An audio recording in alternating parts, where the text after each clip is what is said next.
Duha ka lalaki nga igo ra nag-inom sa Dipolog City, nagtinigbasay, usa patay, usa samdan. Ano ang report ni Krisa Dapitan?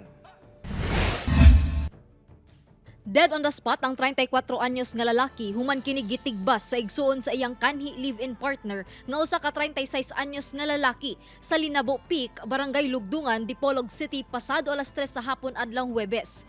Samdan sab ang sospek atol sa hitabo. Sa investigasyon sa Dipolog City Police, nag-inom ang duha ka lalaki kauban ang ubang residente sab sa Linabo.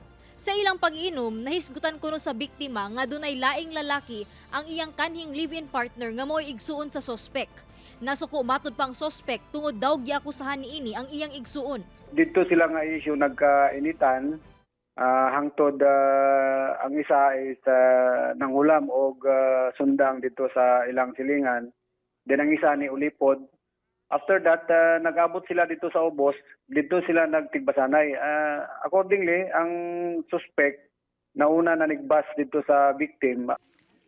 Nakaangkon og samad tinigbasan ang sospek dapit sa dalunggan niini. Tingkagol na kini sa Dipolog City Police Station human misurrender Huwebes sa hapon dihang miresponde sa crime scene ang kapulisan. Pasakahan sa kapulisan og kasong homicide ang sospek kinsa wala na mihatag og pahayag. Sumala sa kapulisan, sagad mahitabo ang samang krimen samtang nag-inom. Gani, panawagan nila. Usually, ato ang mga krimen karon mapa-murder or homicide. Usually, while gainom sila, then mag-away at the end. Ato siguro ning likayan gamay ang katong ato ang mga pag-inom-inom nga sobra kayo. Wala natin control sa ato ang kaugalingon, no? Ako si Krisa Dapitan para sa One Mindanao.